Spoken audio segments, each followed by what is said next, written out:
I hope we're officially live. Let me see. I could see if it's officially live on my channel. After It is. is it? Did it work? So Except that it everybody, says top secret discuss American Southwest finding. Like, so it's like got our old one we did up there. Like that's what it's that's kind of oh, interesting. you have to change the title for yours. It's in the top left corner Ew. That would be good to change the title. Okay. for yours. But In the top left corner. Ew. I hate when people do this on lives. I'm always like, just get your shit together and do it right, you know. And here I am going, what? What's going on? I'll tell you, the problem is that I'm running the show and not you, the one with all the live stream experience. So maybe that's where we messed up. But I'm sure we'll start getting some people in here. Because we got a lot to talk about. We're gonna talk about solar flares, which you're knowledgeable about. Okay, let's just talk about some solar flares because I want to. Okay, so the thing is if your head's under a rock, that's pretty much the only way you're going to at this. Let me just explain what's happening because, like, okay, I changed the name to just put topics of interest for this instance, and then I'll make it even better in a little bit. But okay, so I have been following space weather daily for at least a year and a half now, where it's like I have the space weather app on my phone, and I have last February I went to, or was it March? I think it might have been last March. I went to Alaska, and I got this app called the Aurora app. And then, like, let me just show you guys these things, what they look like. These apps you guys got to get because it's like, that's what the real news is in the world, not like other stuff. Okay, so the space weather app looks like this. Space weather, and it has got the little sun in the moon. People keep texting. Okay, it looks, I don't know if you could see it or not, but it looks like that.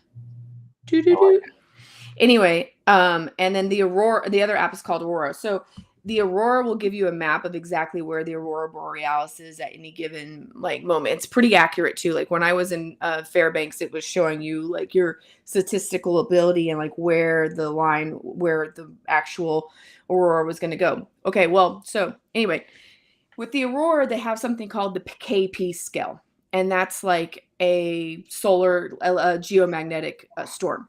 Okay. So when I went, I had a huge, amazing show in Alaska, and it was a K8, and that's like the top of the scale. Last night was the first time recorded that we've had a K9 show up. Ever that we've recorded. So last night was the biggest geomagnetic storm, period.com bomb. I'm sure, like they say there was a really big one. I mean, it's not the Carrington event, right? Which, was from the 1859 where it like knocked out everything. This one's more like we had Aurora Borealis all over the US last night, and we had flying dragons all around the world. So back to that. So a coronal mass ejection, yes, we have. So the sun has this app that I follow, the solar weather thing. It just dings me all the time.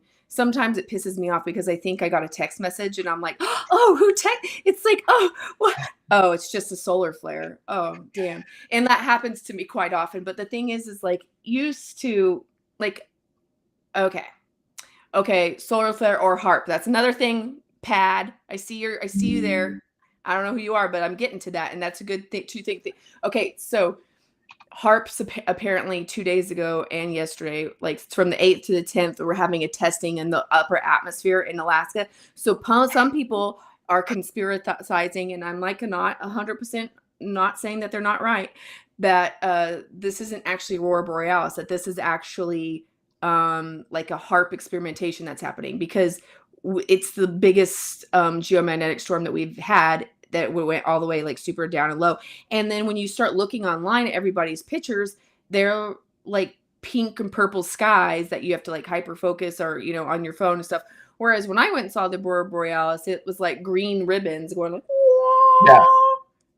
You saw it too, right? Yeah, it's funny because I spent years chasing them. I finally saw them in Iceland, and it was amazing. They were green and maybe a little blue. But it's funny that you mentioned harp and stuff like that because we're both in Texas, and I don't know what it's been like up in up where you're at for you, but down Mhm. here in Austin, there was probably 2, maybe even almost 3 weeks of just like it was just like noticeable that we're just being sprayed with chemtrails. I mean, you look up Oh, in the yeah. sky, you can see the clouds, and you can see where the blue is behind just a haze of Look at today's clouds where I'm at in Texas. It's like this looks like an yeah, egg these carton. ripples in the sky. It's like for some of us that are older, we're old enough to remember what the sky used to look like, and it didn't used to look like this ever when I was younger. We'd have blue skies down here in Texas all the time. And if you had clouds, they didn't look like this. But this was so bad that out on the road at night, it looked like fog in front of Mm. headlamp cars going by. And we never get fog down here in Austin. Maybe every couple years or something, you might have a heavy fog or something. But it was so noticeable that it really did kind of make me start thinking, especially when they started talking about like all the solar flares and all this different stuff, what I was seeing going on around me just here at home. Well, I just thought of all like the, kind of controversial topics, I wouldn't have thought that chemtrails was like it. Like, and I was on Twitter, and since I'm a flight attendant, I had a really cool video of I was like outside watching I don't know, I was filming stuff or whatever, and I saw a plane underneath me go, and like you could see its chemtrail that it was leaving, and it was a cool looking. And for me, I was like chemtrail or contrail because a contrail shouldn't last that long, right? And so I don't really even know how much you want to go into that. But anyway, I put that on Twitter, and within seconds, like 3 seconds, I had like 5 people going like, "You're an idiot. This is why you're an idiot." And I'm going like they talked to me, like they berated me about that faster than normal people would even ever look at that. It was, and I this was probably happened like 2 years ago where I was like, oh, so this is AI. Even then, I was like, oh, so this is like an automatic response that they have set up for anybody who posts something about this. And I wasn't even saying, I was just like, chemtrail or contrail. Here's a video. That's all I said. And it was just like, meh.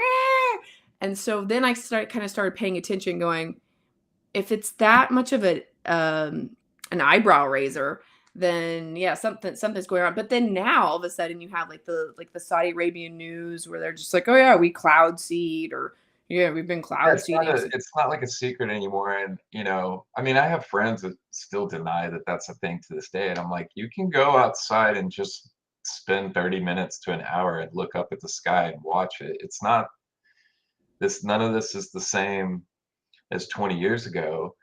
Um, and they're admitting it all now. So it's not even debatable that it's a conspiracy. And by the way, we've got some friends here in the comments. Katie's here with us, and I saw a post. Raul, he was talking about he left a comment there that says he remembers an orange yellow sun. Now it just looks like a white spotlight. Yeah, the sun just looks blocked out all the time now. Um, it's And there crazy is much noticeable, more of like a haze going on than there ever right? was. Hmm. I mean, I mean, and you there are the remember articles about them trying to like help with global warming by putting, the other thing that I find interesting is that some of like that Dan Stevens guy or this other girl Caroline something on Twitter that talks a lot about the different chemicals that they supposedly have is like barium and strontium and like some arsenic particles within some of these chemtrails. And my cousin who lives in Kentucky like was complaining about her, nasal passages or something the other day, and then she said she went to the doctor and it came back that she has arsenic poisoning. And I was like, "What? You have arsenic poisoning?" And she's like, "Yeah, I have high levels of arsenic," they said. So I'm like, well, "What are you supposed to do about that?" And she's like, "Oh, I'm just like supposed to avoid rice." And I'm like, "Do you eat a lot of rice?" And she's like, "I didn't think I did. I mean, not any more than anybody else, I wouldn't think, but it's not like something I have every day or whatever, but I guess I have to be conscious of things that have arsenic in them." And I'm kind of going like, that's odd. Yeah, it's really, it's like the more you dig into all this stuff, you just start realizing how you're being poisoned literally everywhere that you go. You know, I I was up to I I'd been working out, so I was bigger, but I did have a little belly, and I got up to like 240 pounds, and I spent about 2 months traveling overseas and just lost weight. Everywhere that I went, the food was just so much better. Well, when we were in And Peru, it yeah, was like, Peru, and then over in Spain and Malta and Italy. It was like I just felt I could tell the difference just by eating the food. And within 2 months, I lost 30 pounds. I'm down to 205 now, which is kind of like my normal walking around weight, unless I'm trying to bulk up and put on weight, working out and stuff. But I had gotten up to 240, which was like the biggest I'd ever been. In 2 months, not eating. to I preference, mean, you guys, he's huge. He's like 6'4" or something. He's six very tall. three, yeah.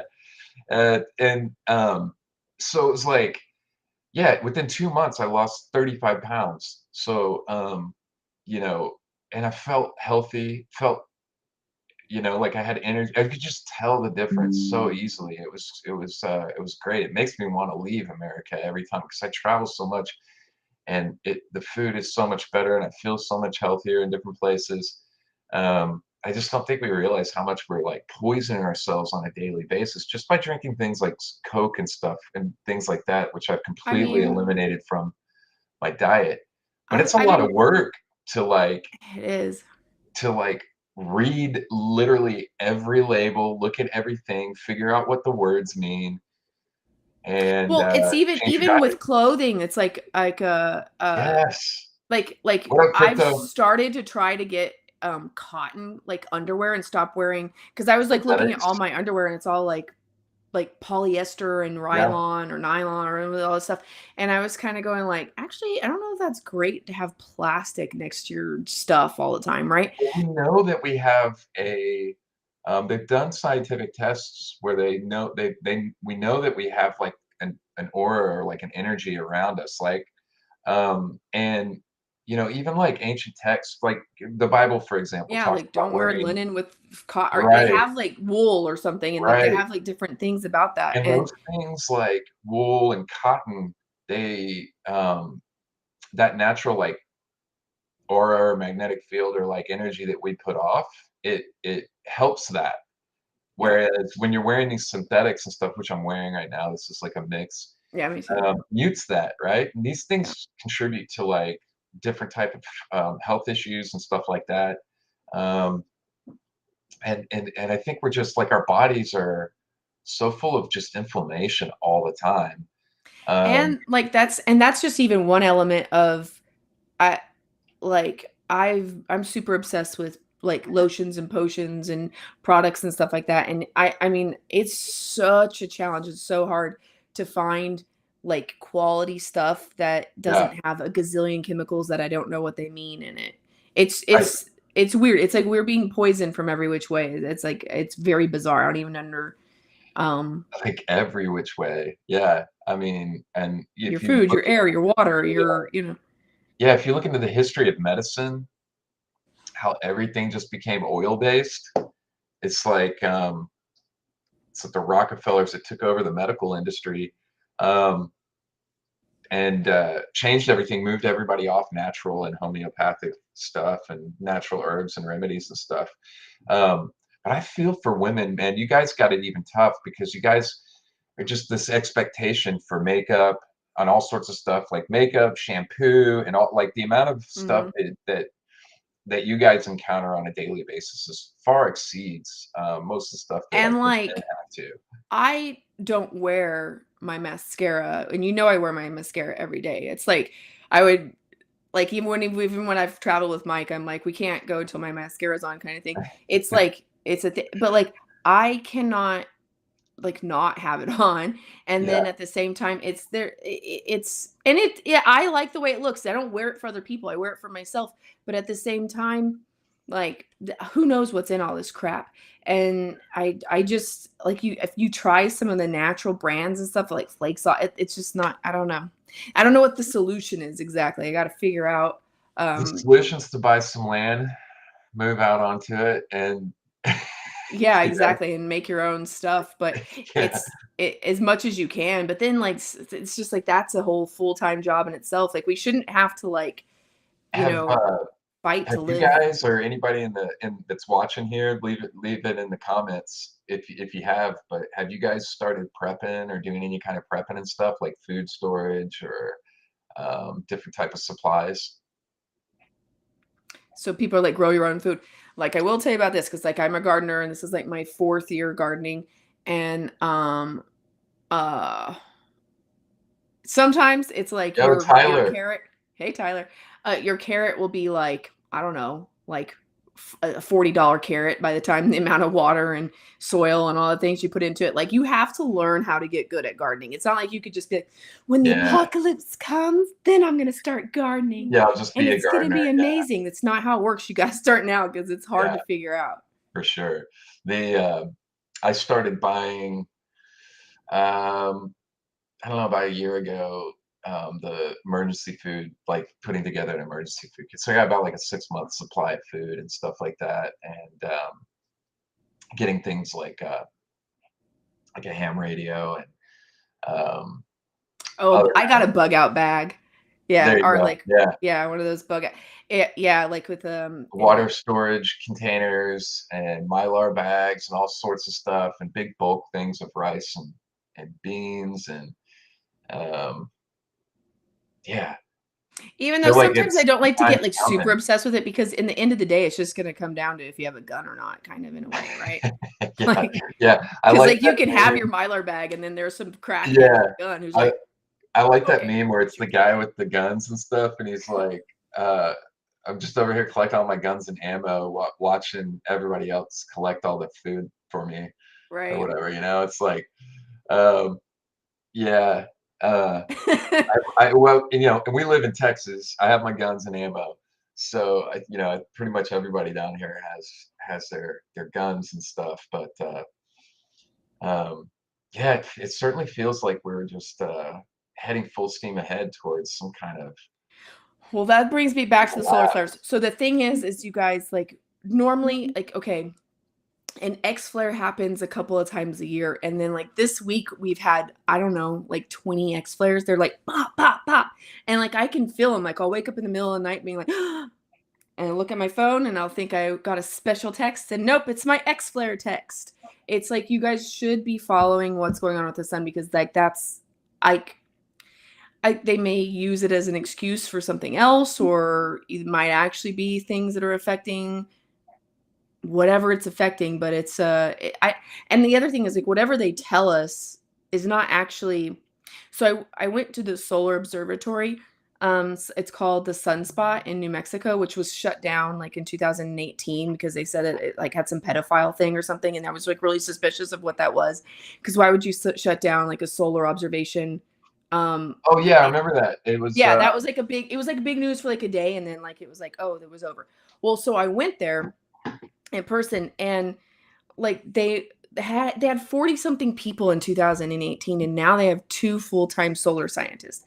And the lady giving the tour was like, "Oh yeah, solar science is one of the highest nutrition or how do you say that word? I always say nutrition, but it's not nutrition. It's like futrition or whatever. When you get people leave it, they don't stay in that field very long. Um, attrition. Attrition. There you go. Okay. It's just a horrible word. But and I don't speak English very well, even though it's my only language. But so like the thing is like, okay, so your attrition rate is why? Like why would people not stay with that very long? I find that super bizarre. So of the 42 scientists that were stationed there before like this event happened in 2018, only like 2 returned. And so it's like they have like this really big telescope that it sends its data to like a government facility in I think I remember it being in Las Vegas, New Mexico, and it takes a 1-day turnover before you can actually um, uh, you get the information of what's going on with the sun. So it has to go through a filter before we get the information, and I Did find that we a little talk bit like about this bizarre. before? I feel like you've shared this with me before. Maybe when that was happening. But so they Yeah. take the information first, edit it before they release it to us, basically. Yeah, they do. Yeah. And then like with the solar stuff, that's supposed to be more real time. But if you start looking at it, like it'll always be like radio blackout, Yeah. which will be like when you look at like what does that mean? It'll be like the instrumentation of what's recording these solar flares is out half the days, or like it's so I'm kind of going like they don't even report to us all the time, and then sometimes it'll be like radio blackout, and then it'll say like an X like M5 point something, or an X like a like an X1 flare or an X anyway, and then you're kind of you wait for it to verify whether or not how big the thing was before it actually officially announces to you how big the flare was. But sometimes you'll have radio blackouts and then silence. They won't tell you what happened or not. So This this one happens every day. recently was just absolutely huge then, right? Yeah, Because so we're this X still flare was we had an X flare yesterday afternoon. right. That was a 5.89, which is the biggest I've seen, and I think that's the biggest in a couple of years. Like we may have had a 6 since I've been following it, but I'm telling you, if you have an X1, that's a big deal. And we've had like 20 this week, you guys. Like go look at how many X flares there have been. There like I retweet on my Twitter account all the time, like anytime like an M, okay, supposedly an X flare is equivalent to like 1 billion atomic bombs. So 1 billion? 1 billion atomic bombs. The actual coronal mass ejection exertion from an X flare is like 50 Earths.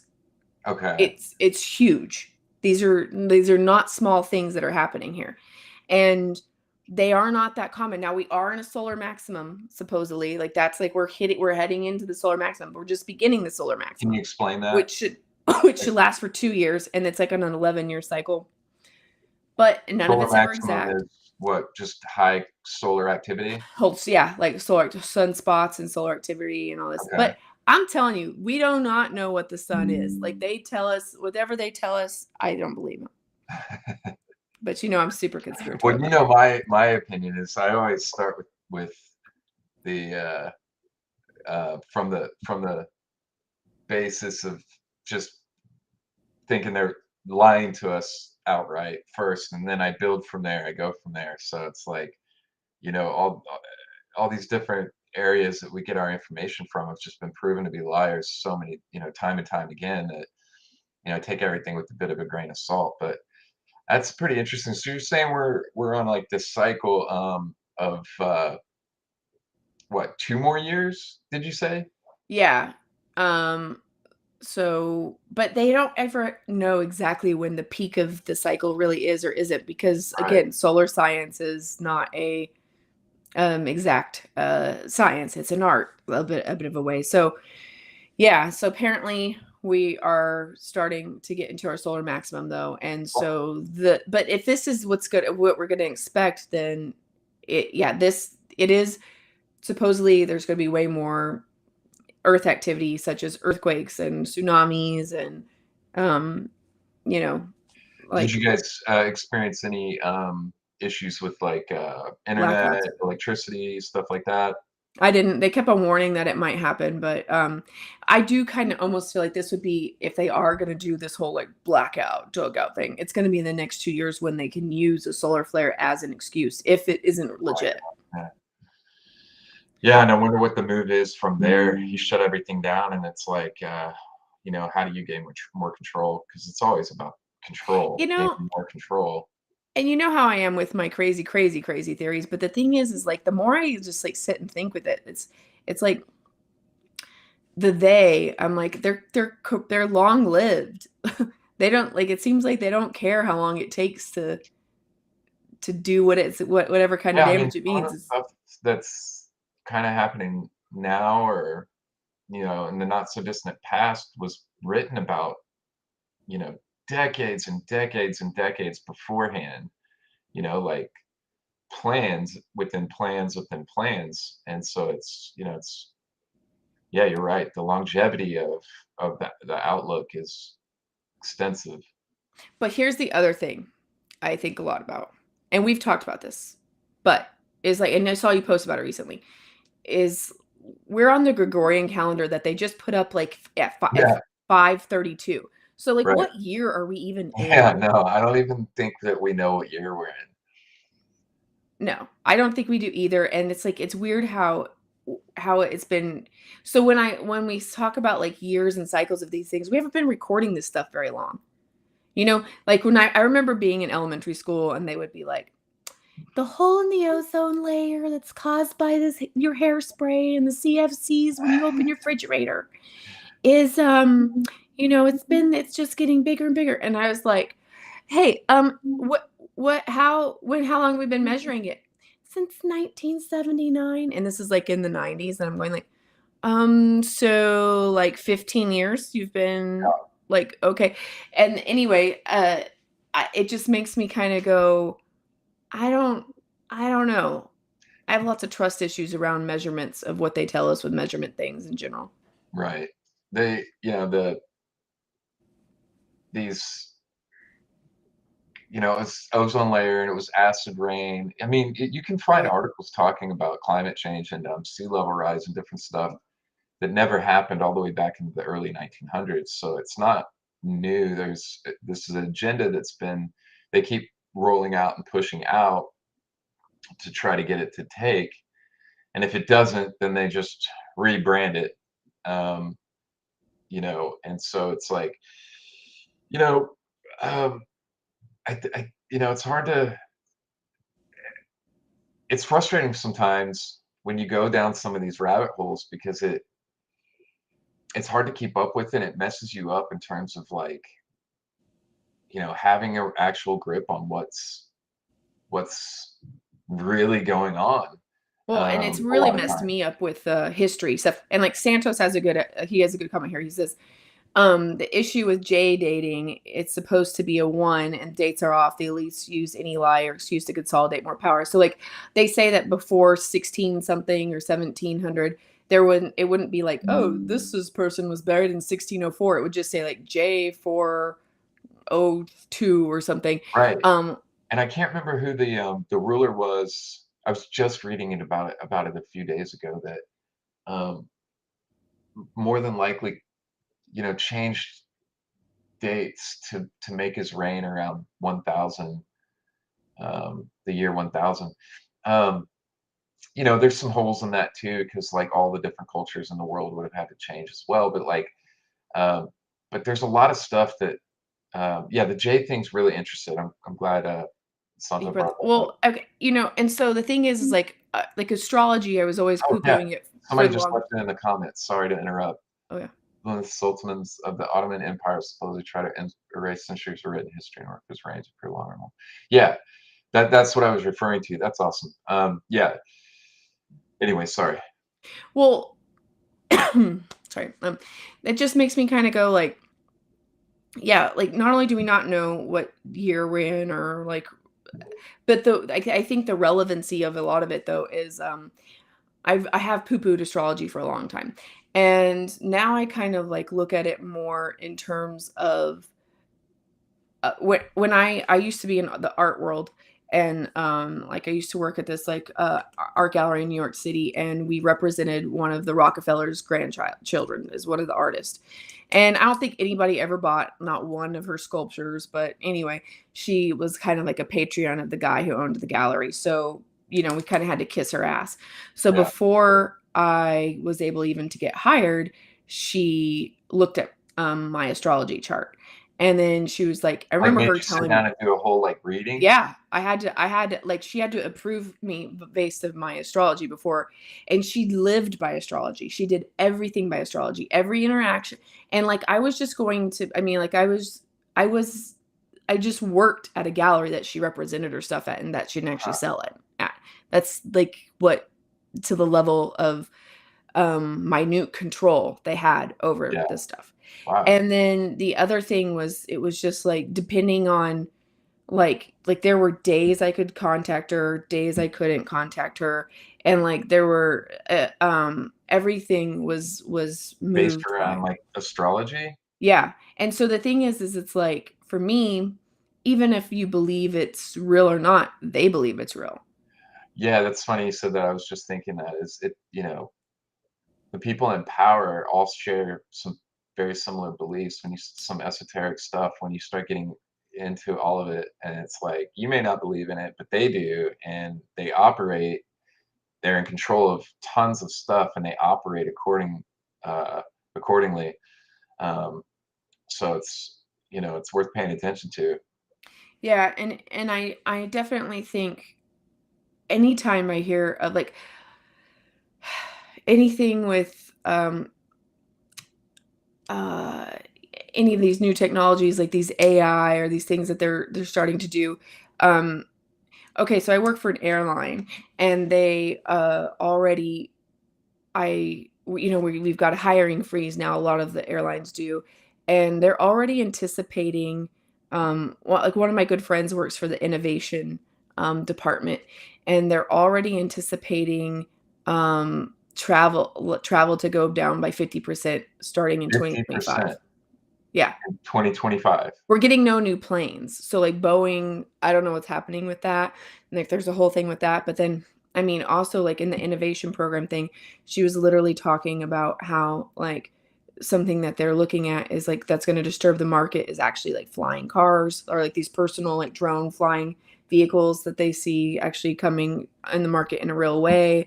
And there's going to be, it, they're seeing, they're okay, even, like, one of my best friends, Well, like, they've been talking about not wanting people traveling for a while, and from my understanding, and maybe correct me if I'm wrong, or if anybody has some information on this, but the airline industry isn't even profitable. It's no, it hasn't been basically profitable.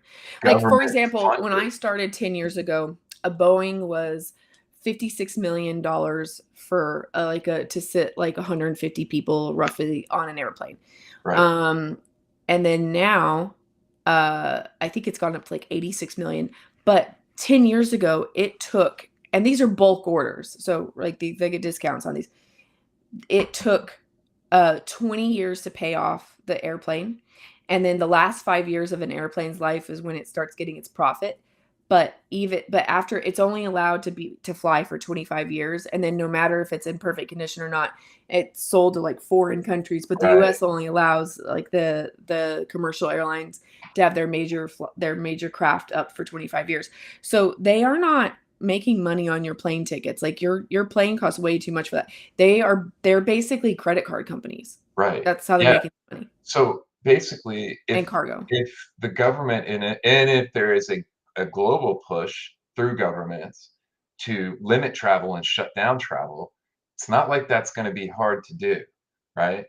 I No. mean, all the government has to do is pull back funding or shut it off completely, and the airline industry basically collapses And by the losing. airline industry is talking a lot about, or from what I'm hearing, they're talking about making them all more luxury, like going more towards Only the rich can only the rich fly. fly around, and a ticket is going to cost you thousands of And dollars to how get much have we seen one. them go up during COVID? Yeah, I will They're say I did. I never stopped traveling. I traveled through the entire um, all of COVID, and it was nice flying in completely empty planes with an entire row to myself of seats.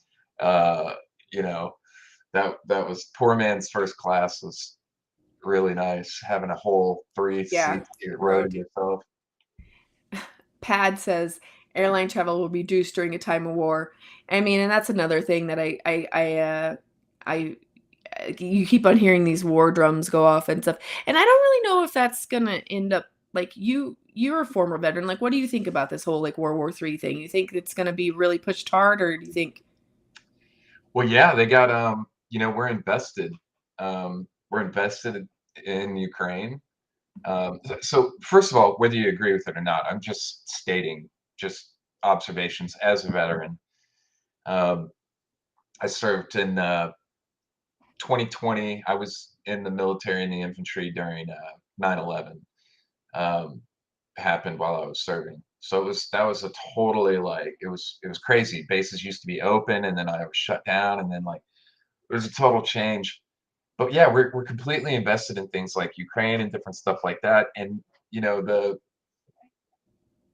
military, the government, once you've been in the machine so to speak, you realize that you're not looked at as a, you're just numbers, how many units, how many men bodies do we need to send here, right? So like the human factor isn't Yeah, do really you even think it's population control ultimately if we look at it on a macro scale? Like are they trying to like um they trying to reset currency? They trying to do like a global reset thing? They trying to do a population kill out? Like what yeah, are they well, I doing think here? they're trying to, I think the powers that be, or maybe, all the governments and stuff are kind of collectively, especially over in Europe and places like that, they're trying to stir up conflict between people all over the world. It makes us all much more easier to control. I mean, anytime you take a foreign population of people with different cultural values and different stuff and you move them into another place, you're going to have conflicts. So taking migrants, refugees, whatever you want to call that, um, uh, illegals, whatever you want to call that, and you move them into another land and another culture, you're going to have issues. There's culture clash, and when people are fighting each other, they're not paying attention to all the like shady deals and different stuff that are being done within the government or collectively worldwide. People are less apt to be focused on things like, um, Ukraine or whatever else is going on, or care, right? If you can keep people in conflict with each other. So, when you're a visitor to somebody else's country, and land, you're respectful. But when you take a whole group of people and transplant them into an area, they keep their culture and identities, and you have conflict. Yeah. And this is just Common this is sense. not new. Yeah. This is nothing new. I mean, governments and cultures and places and people in power have been doing this for thousands of years. Um, so it's like I don't, um, I don't know. I mean, they get they're the whole world's getting really spread out and kind of all mixed up and smushed around. And I don't know. I mean, there's a lot of stuff that could. I mean, things are popping off right now and really bad in certain places, like in the Middle East and in Ukraine and different places like that. But these things could spark much larger conflicts, um, at any time. So we're sitting on the brink of things getting way way worse than they are globally, anyways. Things are really good in America still. I know that people have this negative outlook of America, what's going on here right now. And I'm not discounting all the things that are going on here, but when you travel around the world and see what it's like living in certain other places, you realize just how well we have it comparatively here. Most people Well, I take mean, that I for also granted. think because of the way our land is situated, it's not like there's like a whole I think in the zeitgeist there's a whole big thing of like civil war again, right? Like they're just making that movie. Like there's a lot of predictive programming coming out about that. And like I've heard people talk about like a civil war thing and I'm like what would that even look like? We don't have a north and south situation anymore, you know? It's like what it'd be like, oh well this city is Democrats and this city is Republicans and like oh well these neighborhoods are more to the left or these are more to the right. I mean like we're so spread out amongst ourselves everywhere. I mean you're not going to do state to state wars where you're like oh, okay well these are the red states but oh well no Arizona is now it's a swing state. Let's just oh well let's I don't know which one it'll go. I don't think we have the geography to do an actual civil war in the same way Yeah, that they're it'd talking be about. really weird. I think it would be kind of all over the place.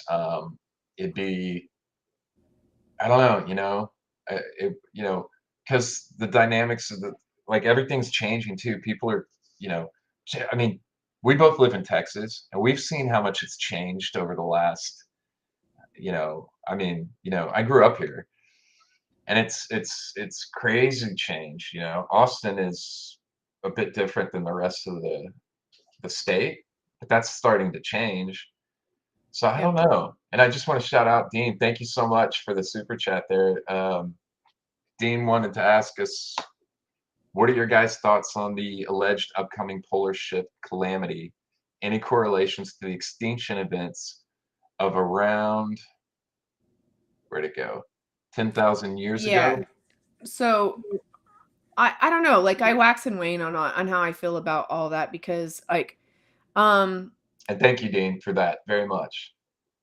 yeah, I mean like that's it's again like what a lot of these solar flares are kind of yeah, presumably maybe the like you have a big enough outburst from the sun and then that is what starts like an actual polar shift or not. I mean I used to be like really big into that idea and then now I'm kind of going like I'm even skeptical of that to tell you the truth because I and I mean I know like the Graham Hancock and a lot of those people are they like really love the Younger Dryas and I've had people on my channel like George what's his face Howard?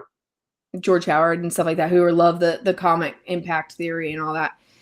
But honestly, I just don't think that the evidence to support okay, basically I don't trust dating in general. Like I don't trust 12,000 years ago. I don't trust like the carbon C14 dating. I don't trust saying things like and I love Graham Hancock. I do. But I this is one point that I'm always like wah, wah, about is and sorry Graham, I still love you, but and I don't know why my camera's doing this thing, but it's what bothers me is this whole like oh well you know the Sphinx used to be a line and it lines up with what the constellation of Leo would have been which would have been there 12,000 years ago and you're kind of going like dude like the stars change every night every goddamn night every day like there's the Leo constellation will go over everything at some point during the night it's like where we talk about like oh at sunset on the summer solstice though So this is where you don't like it's that? looking no I You don't don't like like any that? of that ever like I any love that theory. I think it makes a ton of sense. But I yeah, see for me like and same thing with the oh and this means like they do it with Stonehenge you do it with I all like it. these astrological alignments and I'm into astrology and I'm into like So astrological alignments real and I quick still though, is that your interpretation of a British accent? oh sorry I can't like not yes that was actually and it was very bad and I know it I'm sorry but and I Oh, did live good. in That's England really for good. 3 years and I'm still that bad at it but That's awesome. Um, I don't know. So what do you think? Do you think you think we're due for a polar shift? I don't pay attention to no that I don't stuff. I think it's all bullshit I think we're lied to Yeah, about that too yeah. I think we're lied to about I, everything. and to answer that question on my end, I don't really pay that much attention. It's I've been getting into it more. My Some of my exposure to some of the stuff like the Younger Dryas impact comes through Graham Hancock, and it's a topic that others touch on and stuff like that. But most of my work is going to all these ancient sites and documenting them and getting into the details of the stones and the stoneworking and the megaliths and stuff like that. Well, So, it's like that though. Like, I'm how not old do you think those megaliths are? Like, it's almost kind of like, do you think that, like, let's take Sage Wall. Like, do you think that Sage Wall was covered from a Younger Dryas impact thing? Like, was it 12,000 years old and like the the Yeah, that's a glacial? great point. I think, like with Sage Wall, and I think that, the jury's still out, in my opinion, right? Like we're working, and there's more work, by the way, being done up there this year, with some more LiDAR work and lab tests and stuff. So I'll be having some interesting information coming out here pretty soon because I'm hoping to be up there here pretty soon. But um, and we should talk about that because we talked about uh, showing you the wall too. You'd love it. Yeah, I totally want to go. By the way, But Katie wants to go this summer too. She's going to Montana, and so we got a whole thing. let's We need just to do talk it. about Yeah, that let's do. offline. We're talking about that. Yeah, exactly. But something like that. Like for example, if that wall was ancient, and it turned out that it is a megalithic wall, it would be so old that it would go back to these time periods that we're talking about.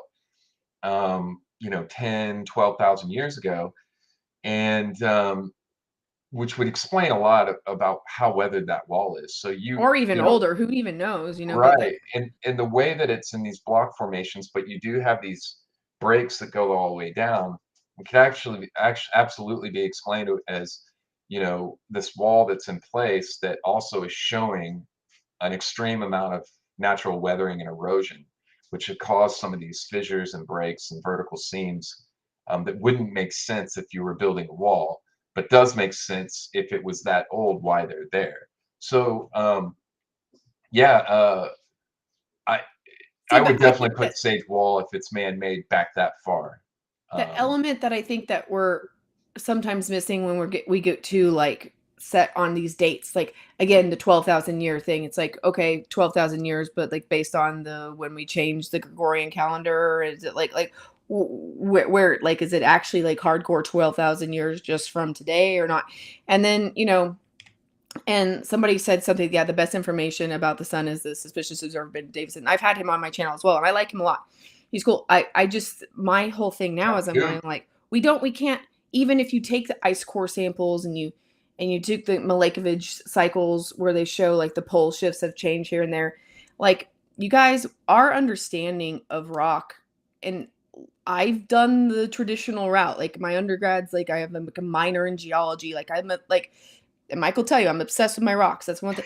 Like what we're told about their crazy. formation, what we're told about their construct, like everything is it's it's fairy tales like anything else. You know, like we're just supposed to. It's that whole like academia thing where like this is a sedimentary rock, and Mhm. this means blah blah blah, and this is how this formed, and it formed in the crucibles of the earth like this many million years ago. And you're like, yeah, yeah.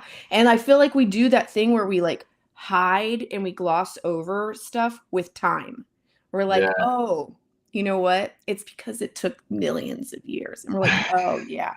yeah, yeah. The you can just keep pushing dates back and stuff on some of this stuff to explain way things, but But here's the other thing that we don't talk about that I think is actually really could be a thing is that we have in the fossil records, I say this all the time, but like we have in the fossil records like ginkgo leaves that are the size of my body. Okay, I have a ginkgo leaf outside. The leaves are here now. They're identical, the size of these fossils versus the current day one, except for the giant size. Something about the conditions of our Earth was different when woolly mammoths were around, or where giant sloths were around, or when dinosaurs were around. Like meaning we had less gravity, we had more carbon dioxide, less oxygen, more oxygen. I don't know what it was. yeah, I don't know my if favorite time thing worked differently. I like, Something worked differently. yeah, if we have, if we go back to like pre-flood time, right? You have all of this, perhaps, um, this, if the water levels were lower, you have all this extra land, and we know that, in some cases, like Doggerland, different places that used to Yeah, be sunk. above water, right? So you and if you had megafauna, you would have had this environment that was, way more oxygen rich, which we know allows for greater growth in animals and stuff. So larger things, could have supported this entirely different type of environment on Earth, right? In fact, I posted a video, on Twitter just the other day, so it's pretty new. I think I just posted it yesterday. But somebody made a video showing what the entire world would look like with 1,000-meter lower sea level, and all these land masses are connected. It's really, really cool. It's a fun Oh, video because it's not, it's just showing, it's just a graphic, and it's showing the different parts of the world and what they would look like.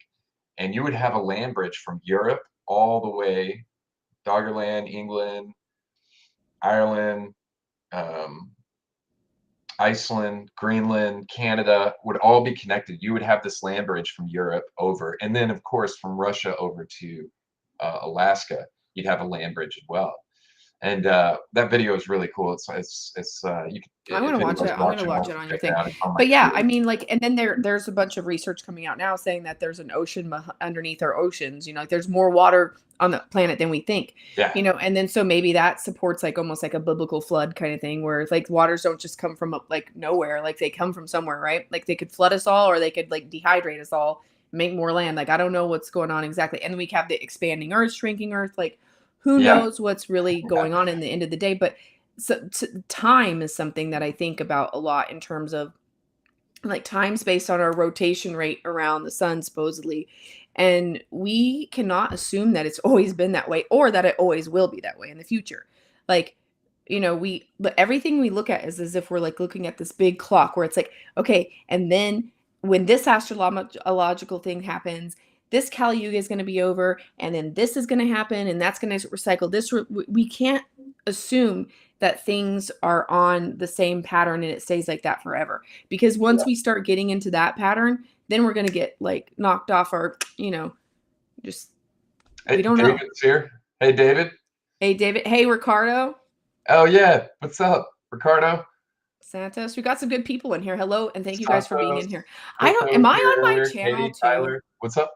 Because it doesn't even tell me if I'm on if I'm on, like, are you guys, I don't know. I just see a thing on your thing here.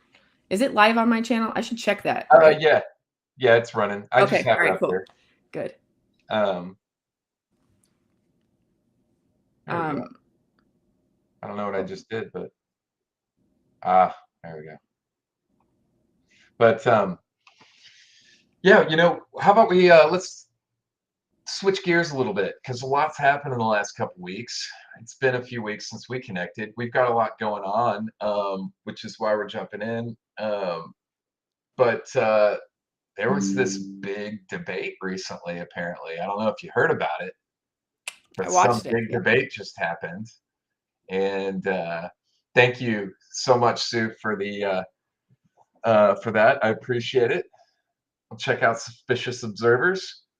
But yeah, there was a big debate recently, and what'd you think of that? Did you watch the whole thing? I watched the whole thing. Yeah. Did you watch it in one go?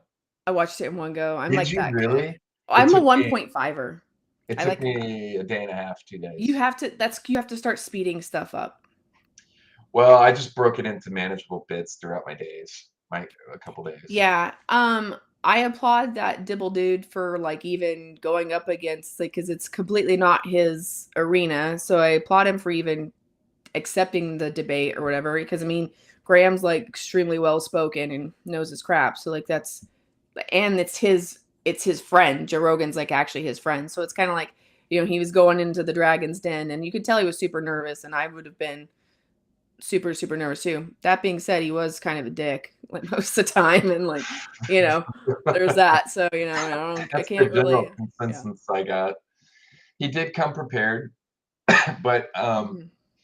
I gotta say I got sick of listening to him talk about seeds and his dad for what 3 or 4 hours or whatever. But you know, I think if you boil down the whole thing, the whole beef, you know, between all this is like, like ultimately what's being asked here? Because, that people like Graham stop having an opinion and talking, or stop making, you know, um, formulating ideas and sharing them. I mean, people have been doing this forever. So what's different about Graham? I mean, why I feel like we have this culture now of academic professionals who exist in this space online where they just kind of, I don't know if they're threatened or what, because they could just ignore the whole community. Well, and I mean, I I'm mean, friends with people who are actually archaeologists who do that. They're just like, they do their thing. And then, but they're not bothered by yeah, Graham so where's existing. the vitriol and the, that all that coming from? But see, my thing is like that's why I wouldn't have even wanted a debate with this sort of toxic guy in general, just because it's like, well, you're not going to change his mind. He's not going to change your mind. It's just Well, yeah. and I think he made that very clear, and that's what's so frustrating, I think, to a lot of people. And I also think it has a lot to do with why archaeology, the field of archaeology, as Dibble said himself, is suffering. You know, museums are closing and academic departments are closing at colleges. They're the level of, like, you know, almost just arrogance. I don't Well, know if and that's the it's right word, but like just straight out dismissing ideas. Um, yeah, like and thought, Yonaguni. That's like totally like, oh, right. that's not a that can't be like that straight doesn't look like a straight line to me. Huh. Well, this looks Yeah. like, you're like, okay, well, dude. Yeah. So it just kind of reeks of, kind of smacks of like, just this, it's a more personal, um, it's like more personal to these guys who spend the time, because some of these guys are on, on Twitter, and some of them all day, all day long, engaging, with this stuff. And I don't think that, that's what I'd be doing with my time if I was a professional in my field. But apparently, it's incredibly important to silence people. And so ultimately, what are we talking about here? We're talking about people having a right to formulate their own opinions on topics, whether they're an expert or not, and then share that with people. So fundamentally, is that the actual argument? Is is the argument here from the archaeological community, represented by Flint, as he went on Joe Rogan, that people like Graham should be silenced, right? They shouldn't be Right. able to talk about these things, write books. And by the way, he did call for Graham's television show to be taken off, like, publicly, so Right. to Netflix. So it's like that's So like what they're actually saying. And for me, I think with archaeologists, it's uh, like I used to be like I have my master's in art history and I did art conservation for a year where like I would take people's broken vases basically and glue them back together, and then like if like there was a broken spot I would like try to repaint it or whatever. Like I did like these little hubble, these stupid little ceramic gnome things. I had a bunch of those I had to redo, and I'd have to like repaint their cheeks pink. It uh, doesn't mean that I'm the artist though, like I'm still just putting back together something that came to me. Like so like an archaeologist is they're wonderful, they're great, we need them, we need more archaeology because we need more things to be dug up, we need more stuff to be like whatever. But like you and I even talked about this like when we were at Chaco Canyon, like there's a lot of windows with like little fabric and like wood beams going, and you're going, if this is 1,000 years old, 12,000 years old, this wood wouldn't be preserved like this. Or there's like some level of rebuilding and restructuring going on like all over Mexico. The Mayan temples are just kind of like they find a rubble mountain and they go, we're gonna make it look like it's just really bizarre to me. Like they're not really preserving what's there. A lot of times they're creating something altogether new. So something like Sacsayhuaman, where it's like these ginormous, fuck all giant stones. You're like, yes, because they couldn't really manipulate that much because they can't move them. Yes. that's why I like the megalithic sites so much. Like, don't get Yeah. me wrong, I love Mexico. Mexico is one of my favorite countries in the world, hands down. Like top Yeah, three me too. favorite countries. I mean, there's just so much variety of everything there. Environment, nature, history, culture, everything. I love Mexico. But, the sites there, it's not quite the same as going to, say, like Baalbek or the pyramids or in Egypt, or someplace where you see these massive megalithic stones that have stood the test of time in place, right? Because Right. when you go to Chichen Itza that this was a pile of rubble when they found it, and it was all reconstructed, right? So it's impressive, and I've been to Chichen Itza many times, but Chichen Itza is a step pyramid or whatever compared to, something like the pyramids in Egypt, or something else that is, that they haven't had to recreate, reconstruct. It's different. And it is more impressive going to a place, at least for me, where they have these massive megalithic stones, like in Peru or somewhere, that, you know, They can't uh, really have, manipulate that much. right, yeah, haven't been manipulated or moved, right? So, yeah. Well, and And to on the that point, topic of Peru, just want to say, if you guys are into Peru, Come with us. Nikki and We're I going. are running a trip in October, and you can sign up here. Just to bear with me, little plug. You guys can sign up and come with us to Peru.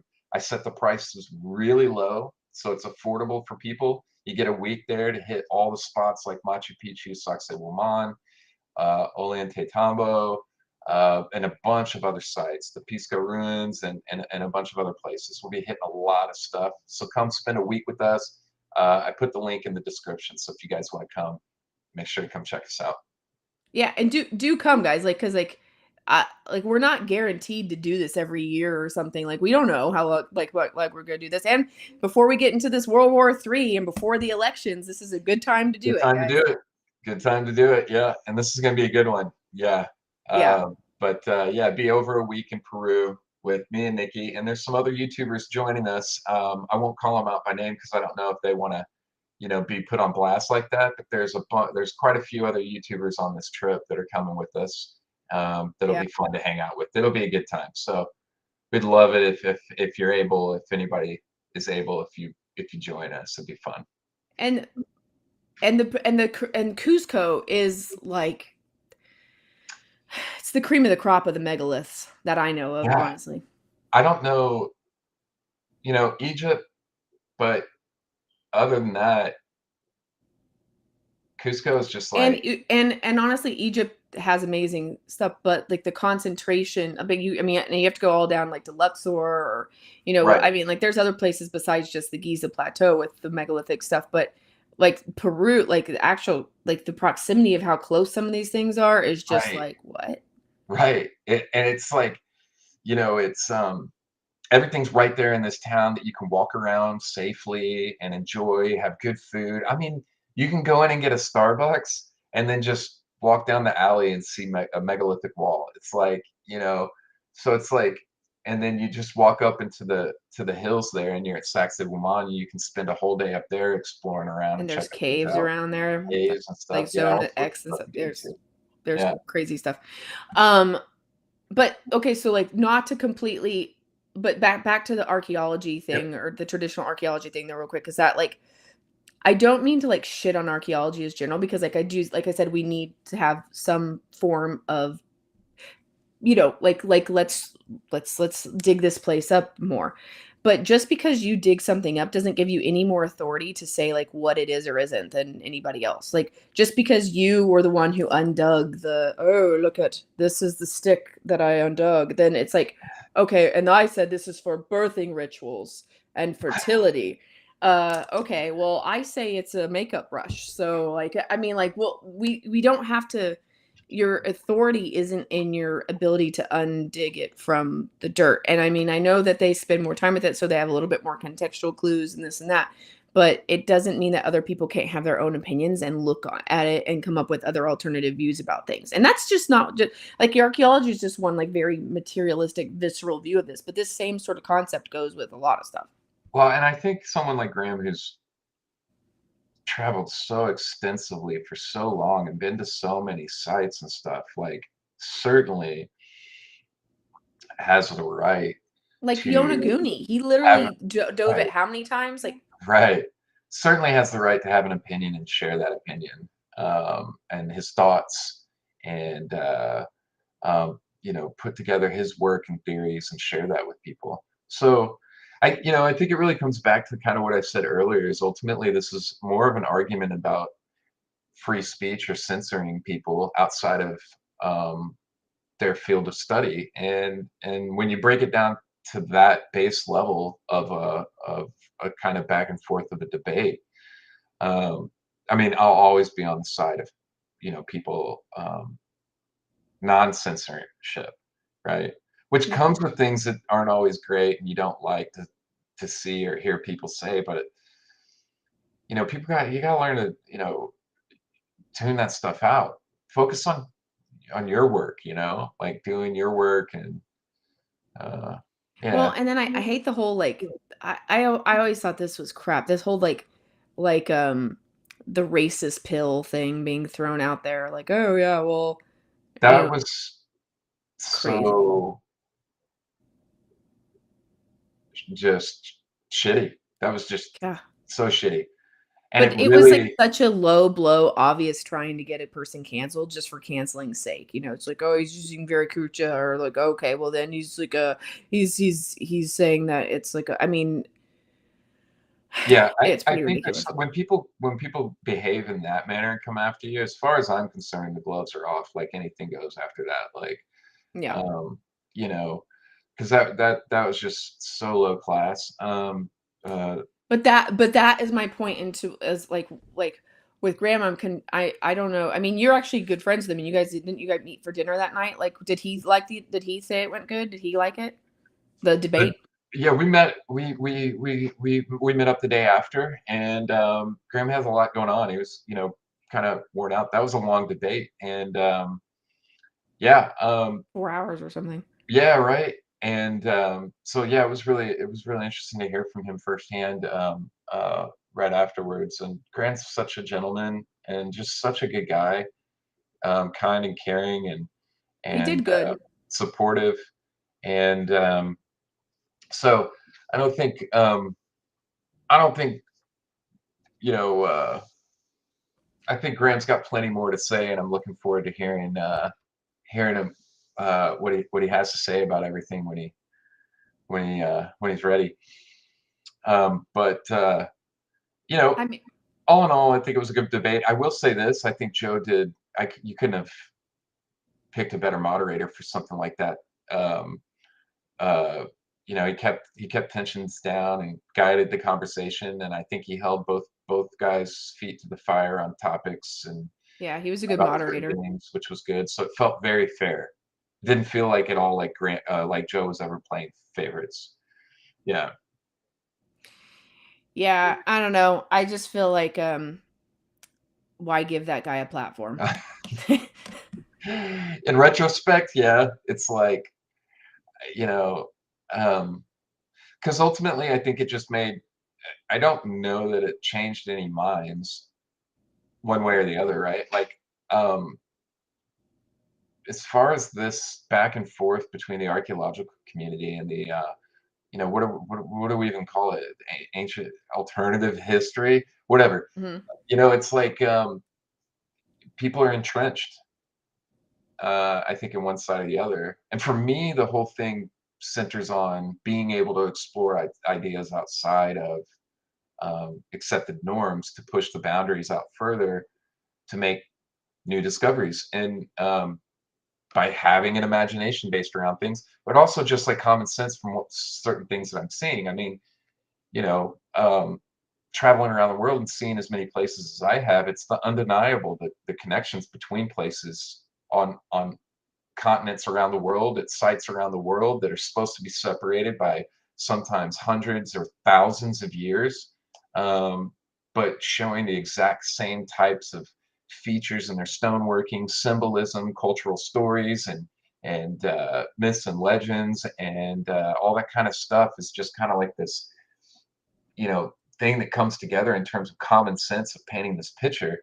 Um, that just seems, for again, for someone like me that's been to all these places, it's kind of self-evident. So, Yeah. um, trying to stifle thought around that, as if, you know, you go to all these places like Graham has, for example, and has pieced all these things together, as if that's not important to share, saying that that's not important to share, or trying to silence it and cancel something, is, I think, just ridiculous. Yeah. Yeah, it is. It is. And I think it only backfires on them. Like we see what's happening. Well, yeah.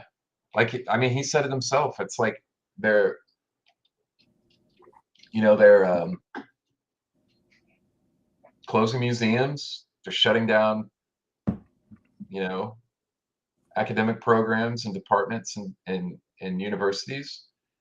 Um, I don't think that they're playing to the crowd very well. Well, I mean, because like the hallmarks are like nubs. Like somebody just said, like Stig. He goes like nubs are also hallmark are makers marks. But like the thing is,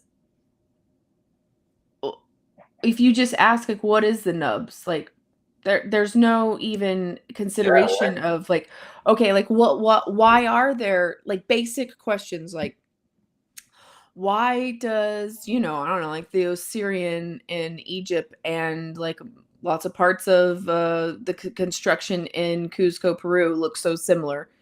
Right. Are same as Sage Wall. Like why are there these like giant megalithic blocks that are mortarless construction with like polygonal um uh like patternings? Why do these exist in multiple parts in the world that are supposed to have not basically been able to get to each other except for 500 years ago? Like, why is that the case?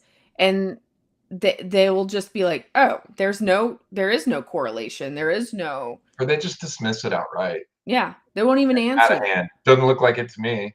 Yeah. But like, it's like Oh, now. what, you don't think we could all move rocks? We've all been using rocks and stones. Well, I mean, they just try to make you feel stupid, and you're like, okay, well, like I just said, like the global hallmarks have a look about them that is similar. Yeah. Explain that away. Oh, what? Right. Like people couldn't carve stone? They've been What able to what and call. what's the term they call for that? They call it um Oh, like an argumentative technique, converging. What is it? being a Like douchebag things are just things that were just developed. Um, simultaneously. yeah, I can't remember what they call it, but it's always funny to me that we date these some of this stuff back to these megaliths back thousands of years, and they say that these people had no connections and stuff. It's like they're moving 1,000-ton blocks and megaliths, but you're telling me that they were incapable of transoceanic travel, like that they couldn't build boats that could navigate the ocean, but they could, lift megalithic blocks and stuff that we can't even do today. It's like, it's whatever. Yeah, it is Chastity, really what's up? for me the most. uh yeah, I don't know, I find all of that's kind of like the most frustrating of all of it is just um but yet they'll be like, oh, this doll we found is for fertility, and this was a sacred sacramental temple. I'm like, why do you say that? And it's just like, because we found a bit of sage buried underneath the hearth. I mean, Well, I you heard about just. the interesting thing recently. We posted, but I think I reposted it. Is on Easter Island, and I was just there in September in Easter Island, and they discovered the vegetation on one of the moais or something that they were able to date to, or that's from mainland South America. Oh. So they've established the link between South America now and Easter Island from what I read from some of the archaeological or scientific work that's being done out there. And that was an idea that I was kind of tossing around in my head. I mean, like when I went to Easter Island and you look at that, most people don't even realize there's a megalithic wall on Easter Island at Ahu Vanapu, Mhm. and it has that little stone filler block in it, just like you see all over the world. And I did a recent post on that on Twitter as well, comparing sites around the world, and it's exactly like stuff you see in Egypt. It's exactly like stuff you see in South America. This exactly similar construction, and this megalithic wall right by the coast on the coast of the island there. And now they're finding stuff that clearly connects Peru or South America to Easter Island. So clearly they were traveling the oceans, right? Yeah. And they were traveling the oceans with an understanding of, in my opinion, working these stones and then sharing that knowledge.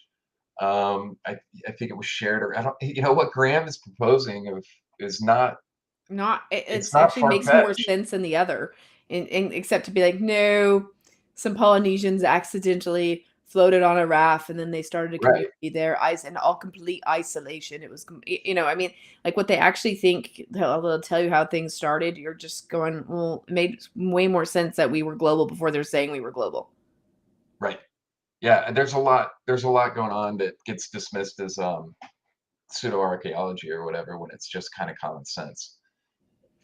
I And mean, you're I always don't know, but the thing that makes me really untrusting of so much stuff though is like the continuity of civilization being like how come I can go to Rome and you're right, like Rome's supposedly always been like people didn't move away from Rome, but yet it's like there's like all the Greek stuff is like they had to unbury it and all this stuff.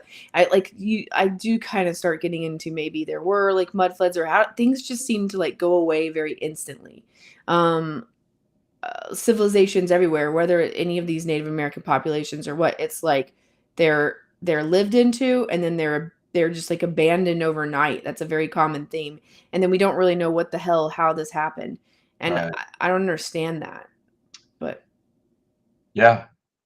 I and yeah, I that don't have seems to a be the main story with all this stuff is it's just like it would be different if it just was always lived there, but I don't know. yeah, there's some interesting areas that I when we went out to when we were in Peru recently, when was that? This was just a few months ago, wasn't it? February, right? February that we were Yeah. down in Peru. And we went to the Band of Hole sites. So I spoke with an agricultural specialist. I reached out to a YouTuber who's also a professor at a university in a major agricultural department and got some great feedback on the Band of Hole site and was explaining some of the stuff that I wasn't paying attention to, which I'm glad I talked to him about, which was very interesting. Some of these water runoff areas and different stuff coming down the mountain. Um, and it was really interesting because um, he was explaining the process of population decline in areas, how especially in an area like that around the Band of Holes where it used to be so fertile, it probably had trees going all up and down the mountains and everything like that, right? The population grows, they keep chopping the trees down, they keep using up all their resources, it keeps expanding until they've used up everything, right? And then you have a population collapse eventually. And Well, so I mean, like Jimmy posted something of this old big book the other day, on his Instagram, and I actually read the thing because it was like a long text, but it was basically some sort of like historical account about how in Rome it even got down to where like there were like six landlords of everything kind of situation, right? And so uh, and low we have turf, that sort of thing going on where we're getting like monocrops and like right? everything's starting to be bought by like Bill Gates or like we don't like the ownership of like small Oh, Bill farmers is like Gates. going down to nothing, and like Yeah, our food collapse could happen real quick just by monopolization. So I don't know. I always yeah. kind of find that to be super concerning Have that you seen the recent footage and stuff coming out of China where they're arresting people for growing multiple different types of crops in certain areas? I didn't see that. That's Yeah, so I don't know. The video showed farmers being arrested and then pulling up crops out of fields that only certain things, like only one type of crop is allowed per for areas, or farmers are only allowed to grow one type of crop. well, just even the concept of having like these or what do you call them, like not trademarks but that thing like they have seeds that are Yeah, Monsanto doing that, the whole trademark on yeah, trademark, or like yeah, you have to have like this, you have modified to pay a certain like that, just seeds. like the concept of that should have been illegal to begin with. That's just so Yeah, and then crazy. they're suing people from those seeds getting into their farms, and then it's so ridiculous. Yeah, Um, yeah, I and don't know, the and I stuff mean that's I been going on for the last year or so over in Europe with the farmers, coming into town and spraying their city halls with manure, dumping and fertilizer on the yeah, different that's so great. I love seeing it actually. yeah. Uh, Man, don't mess with farmers, I mean, but unfortunately, the ones that are gonna pay the price on that if farming shuts down, if something happens, is us, right? Like, Yeah. um, the local your Well, local so grocery store is what's gonna be getting hit. my dad actually farms like he has a bunch of cows and stuff, and so he makes his own alfalfa and always has ever since I was a little kid. Like I used to go help bale hay and stuff, or at least like drive the truck before I could drive, and like while he would put hay and anyway, the thing is that like he just basically kind of does it because he loves it and it's a passion. but it's become not profitable a long ass time ago. So I just kind of feel like um they've been doing like they're making it to where it's harder and harder for anybody to even compete within that market too. So Yeah. it's just it's this is all very concerning though as time goes on. But Yeah. Yeah. Hey, Paula. The the world's getting crazier and crazier, and I think you're feeling. There's another. Oh man, what are they called? They call themselves something. It's going on over in. I think it's going on over in England. Well, they've started putting up um, these monitors, right? These things that track and ID cars, read their license plates, and are charging cars like $12.50 a day or something for using their cars in like green zones, right? In areas that they've decided need to have less pollution. And effectively, making travel impossible for people who aren't financially able to do that, right? $12.50 a day to just leave and drive around or right, drive to work or go wherever you need to go. And so these cameras and stuff have been getting cut down by this group, and I can't remember what they called themselves. If anybody's familiar with this, maybe leave it in the comments. But yeah, they put up like 15 new poles like just the other day, and within the day one, they all got cut down, cut down and destroyed.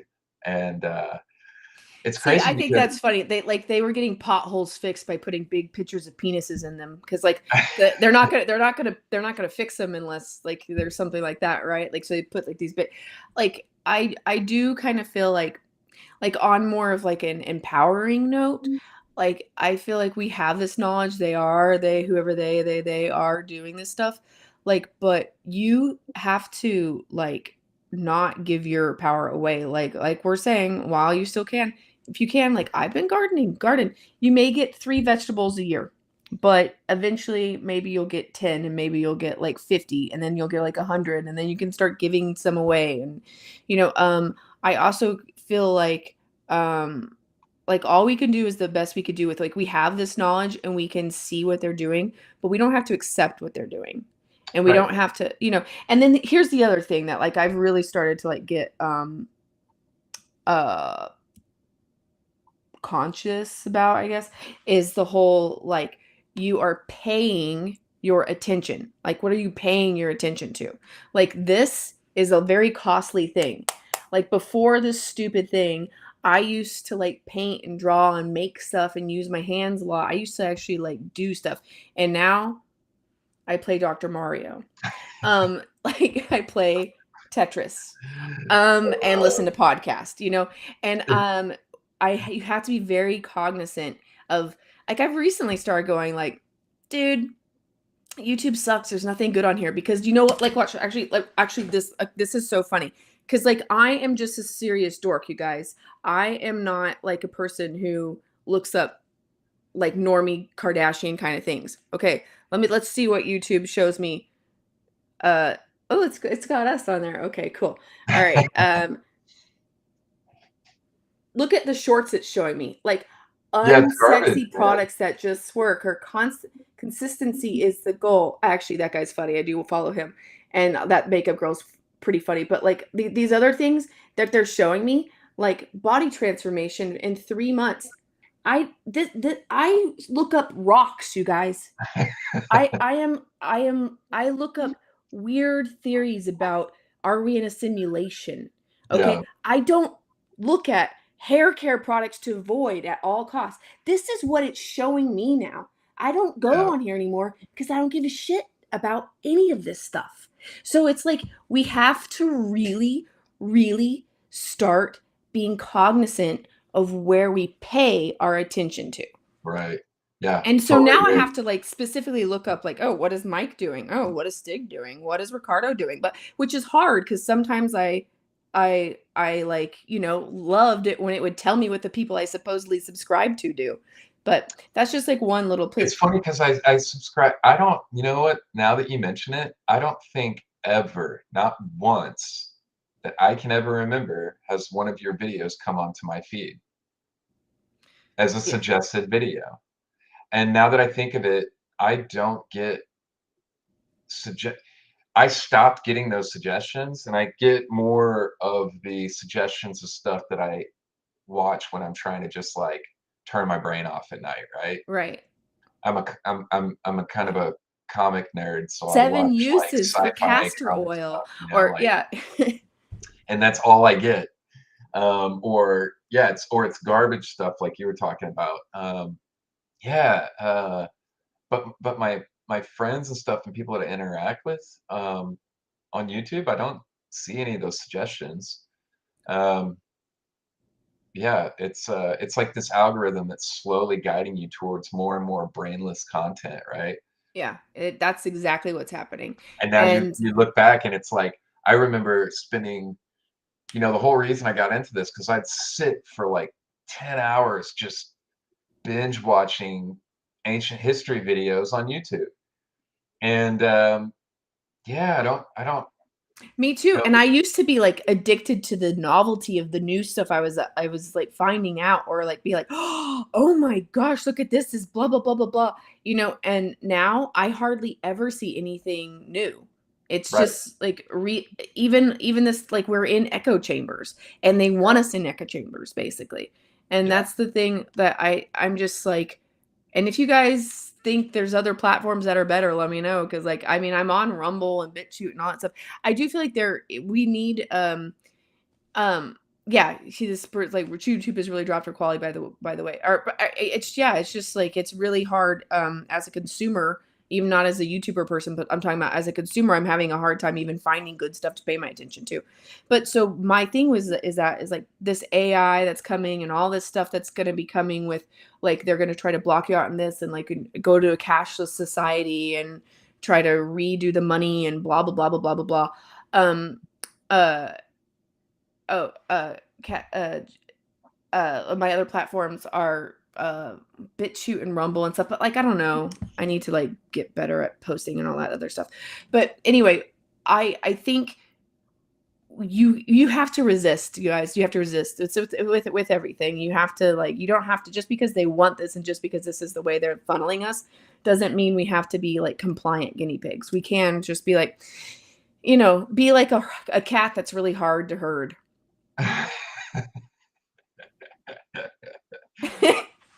Be ungovernable, right? Be ungovernable. That's my Uh, advice. yeah, you know, you do have to just have a level of self-awareness with your engagement on social media. I mean, like I'm considering, and I have been considering just like I don't really even put any energy into Instagram and you know what? I was having this conversation with Jimmy the other day. It's like because you remember me saying it probably a couple years ago now that I felt like Instagram was just dead and that Twitter was the place to be when we were traveling on our first trip. Mhm. The but I can't invest. It's gotten to the point where it's like a level of energy that I can't just invest. I need to focus in. So for me, the platforms that work for me are YouTube and Twitter, and everything else is just kind of a side. I used to make reels for Instagram all the time, and I'd be on Instagram, and it doesn't pay off. I think I've got like something maybe 2,500 followers on Instagram, and I've been dropping fucking bangers reels on there for Yeah, you do. years, and from places all over the world, and nobody cares or they don't see it. And it's like I'm not going to sit and work on a video to drop on Instagram for several hours to get 20 views and no followers, right? Nobody's engaging with stuff. Well, I But if mean, I and drop that on Twitter, it's completely different.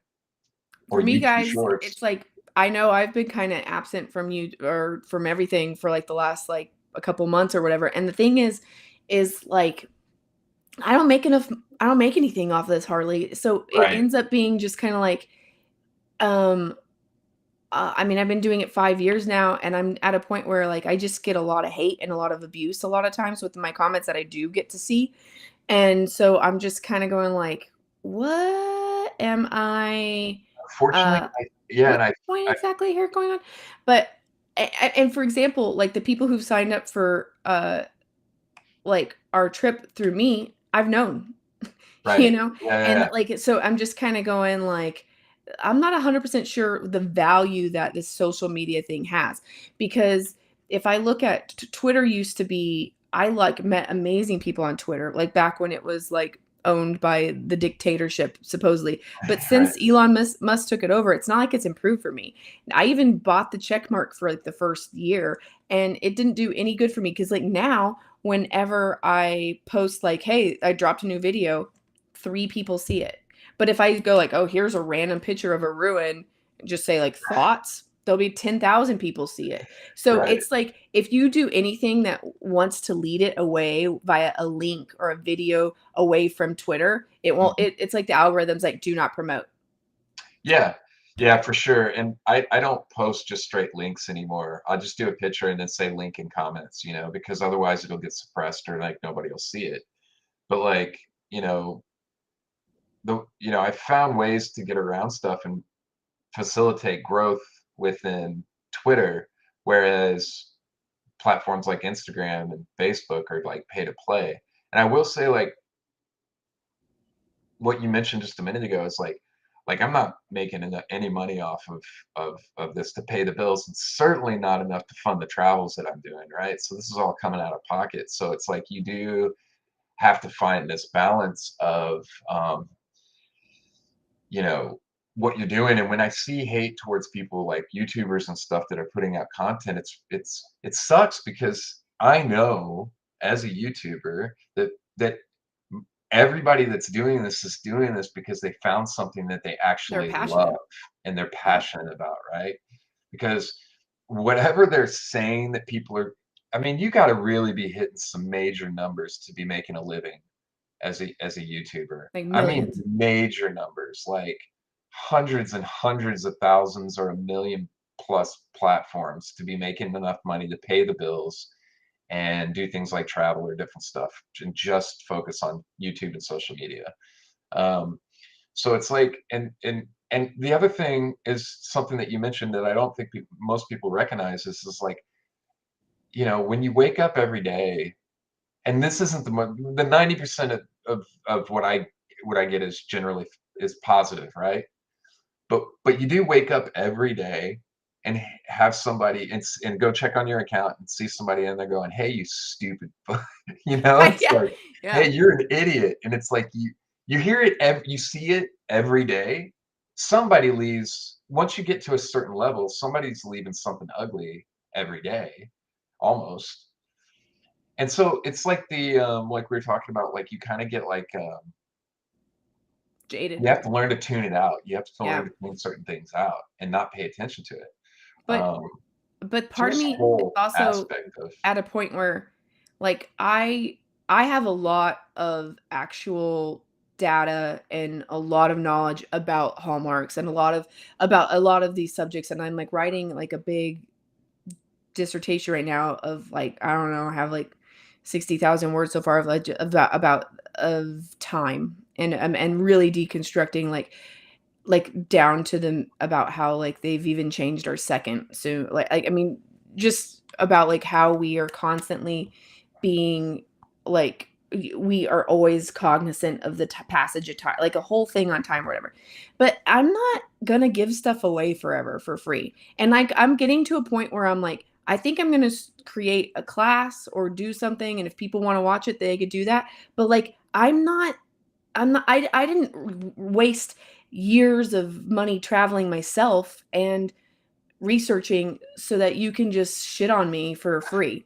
yeah. Like I'm Well, kind of getting done with that in a way. you have some cool stuff that you've created up on like what, Etsy and different places.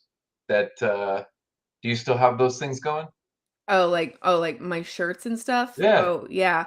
Well, No, I took those you down. should Now plug those. I'm getting my rock store stuff. I'm gonna be putting stuff up, but like Okay. I'm just saying like it's like, but I'm not even like trying to bitch about myself, guys. I'm actually just talking about like in general our etiquette of how we treat people who are choosing to create for us on a free platform needs to change. Like I see so many people be a-holes, and it's really, we don't have to do this.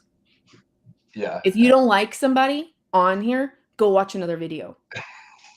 It's like, I guess you guys don't have mothers, so you don't Well, understand like at that. this It's like point, if you I don't have almost something nice to like say, but what I found now is like was once you kind of build a community, if you look at it this way though, also too, is if you just leave those comments and the negative ones, once you have a community, your community rallies around you. So sometimes some of the like engagement on some of my videos, somebody will leave an ugly comment and I ignore it. And the next time I see it, there's like 100 comments yeah, on that one I need to post of start. people like arguing back and forth and stuff. And that engagement drives the algorithm too. So it's Well, this whole weird thing. You just have to like where I get a ignore little bit the weird is like I'm an interviewer mostly of other people, and so like they'll say nasty things about the person I interviewed, and then I'm like I'm almost like I feel like that's like I had a house guest and someone's shitting on my house guest, and I don't want the house guest to see that, so I'm like, oh no, I gotta like erase that before they see it, yeah, yeah. So I don't know. I guess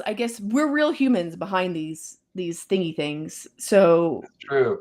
that's What people got to uh realize that they wouldn't say these things to my face, but they'll say them online. I I wouldn't. I've met you in person many times. You're feisty. I saw the way you handled falling all down in the mud and stuff. You were still ready to go. I'm just like boom. But you guys, if you do come with us to Peru, like it's fun. Like we're fun. Like yeah. And We are. Nikki and I have traveled a bunch before, several different times together, internationally as well, and we've always had a good time. And the the only downside with Nikki is I have to keep grabbing her and pulling her along because she stops and tries to pick up every single rock that she sees and investigate it and turn it over and hey, look at my band of whole rocks turned out good because you got to. it. They did. That's a I've got good. yeah, Yeah. I've got it back here. The little collection with the jar that you gave me. But um, where would you kind of rank Peru after having spent so much time there in terms of because you've been to Egypt, you've been to Peru, you've been where else Yeah, have I've you been all over South America. been? I've been all over Europe. I've done India. I've done like Korea. I've done a lot of travel as well. Um, Peru is still on par like with me. It's like my number one. I think Yeah, actually I think it is technically my number one, just because it's like so undeniable. Like we are being lied to. Like you can, unless you're just like on some other kind of dimension than I am, like you cannot go to Sacsayhuaman, put your hand on a wall, even though they hardly let you do that anymore. That's like another thing that I pisses know. me off. But still, like you cannot go there, look at that, and then act like the conventional things that anybody's told you about any of it are true, or like actually I would challenge you. I really want my really super normie siblings to just come with me to Peru and just like I just want to take them to Sacsayhuaman and just be like just nothing. I don't want to say anything. I just want them to look at it, and then I just you don't have to say anything. You just have to Yeah, look at it in person, and then I want them to go like, "Wait, who built this? Wait, how did they build this? What?" And then I'm like, "Yes, yeah, yeah, yes, they yeah. yes." That site right there was one of the first megalithic sites that I ever went to, and it just blew my mind. Absolutely blew my mind. I mean, it was like, what the hell? I mean, you can watch as many pictures, but if you see it in person, you can see as many pictures, and it's always impressive in pictures. But seeing it in person and standing right next to it, touching those things, and seeing the way they're shaped together and everything like that, it's wild. It's wild. So It is. I mean, and that whole like strip of stuff that's right behind Sexy Woman, like uh I can't say any of the words. It's like Kinku or the one right next, like the oh, anyway, um, yeah, it's right across where the it's like cutout. QE Kink.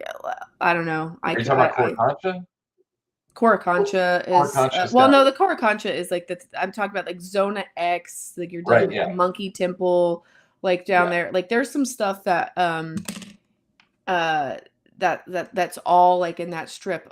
Yes, that's right, Santos. Even though you spell it out, I Kianko. still can't say it. Yeah. Yeah. Yeah. Kinku. And then there's the other one next to Kinku that's free to go to, but then the other, like you just start walking around all of that, and then you just go, what happened here? What is this? Who built this? Where'd they go? Like, how'd they do this? Oh my God. And even though I have those questions and I understand those questions, even though I've been there multiple times, I I cannot get my it just makes me, you know what it does? I feel like I'm about to solve a mystery and it's like the murderer's like right there in front of my nose, but I'm like, "Ew, I can't see him anywhere. I don't know where." It's like there's like some kind of mystery like that's almost solvable right there, but I can't quite grasp it. I feel like Peru still has a lot to unveil and reveal, like that may change a lot of our understanding about the world and history. I think there's still a lot to be figured out with Peru. I mean, just look at the, like I was talking about before, the connection that was recently made with Easter Island. Um, Yeah. you know, you know, what if we're looking at stuff like kind of backwards in terms of like how things, kind of moved around the world in terms of culture and peoples. But I don't know. I think Peru is going to be a place that is that still has a lot of mysteries I to dig mean, we into. went to our very first, like when we got there, we went with Will from Incredible History, went to this like grave robber's house, um, which Thank was you, the ancient architects. Thank you. yeah, where we went and saw like these things called the Ica stones, like the Oh IC, yeah, yeah. and they're these giant boulders with like basically dinosaurs getting open heart surgery by these three-fingered weird looking alien things with UFOs and like these were, I mean, they were so bizarre. And at first we were like, I was like, this is fake. But then you start looking at them more, they're totally look authentic. And then we went to this weird museum where this guy won't allow you to take pictures. And he was totally like this crazy dude. And he's got, how many did he have? Like hundreds of thousands Hundreds. I got a couple good pictures. Really good. I got the I that he got had to sneak. I did. I did, and I'm not gonna share them publicly because that would He that's knows who took him. He'll go crazy. yeah, but the one picture was a depiction of the uh the world, right? Was it the world or it was like a star map or something? Yeah, there oh, Do you that remember really that? It was in the that's a very tight one. center of that back room Yeah, on there was display. So I was able to capture that because I wanted to like break it down and investigate it more, but he was only giving us like 30 seconds in an well, he area. just wanted to talk about himself and would not I actually know let he us look at spent this. That was three the or weirdest four thing I've ever hours. experienced. And we had to pay him like $100 to get in too. It was just so it was like we were dealing with the like the narcissist of the world. It was just the craziest thing I've ever seen in my life. I And was then I was trying not to fall. Do you remember? I was like I I was was just kind of going like, can I look at the thing we're paying you yeah, to we come in? so Like, just to and give he like would everybody not let us look around. It was crazy. But long and the short is from what we did get to look at, like the quantity of this, like people say okay, Wikipedia says it's a hoax. I right. don't know actually anymore after being a thing and the grave robber guy, they just let us touch them. We could do whatever. We took a bunch of videos and photos. Oh, we And could then have that's another thing is like I think about these photos and videos that I have um uh like I want I anytime you post anything on Instagram or Twitter, they own it. You know that, right? So it's then like I'm kind of going like, well, why am I going to just give this away for free? well, I started, I have like something like 22 terabytes of footage from ancient sites around the world from my travels.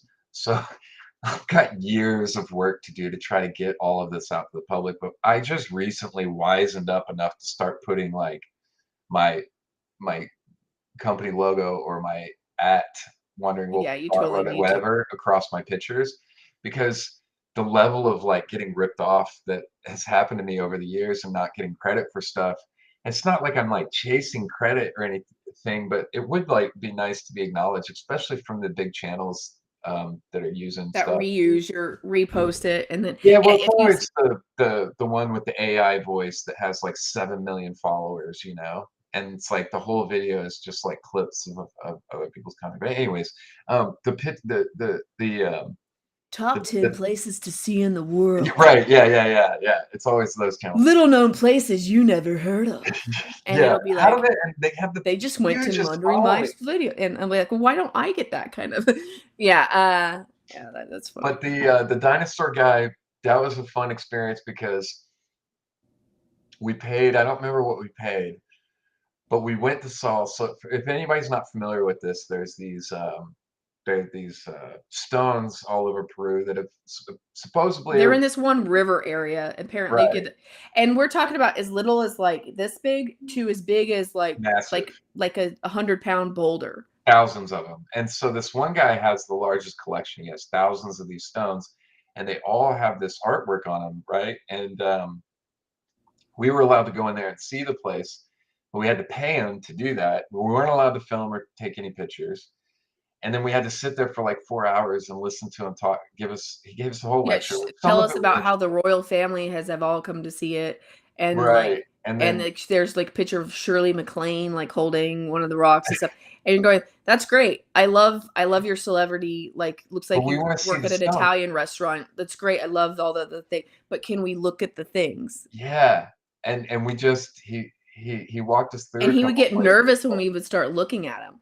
This is where I wished I had like contact lenses that were actually cameras that I could be like, take a picture. I thought about getting those camera glasses before because that would be really, really helpful to have sometimes. But yeah, the one stone that had I think it was like some kind of astrological like depiction of Earth or something. I don't remember, but I'd have to look it up. It's been a minute.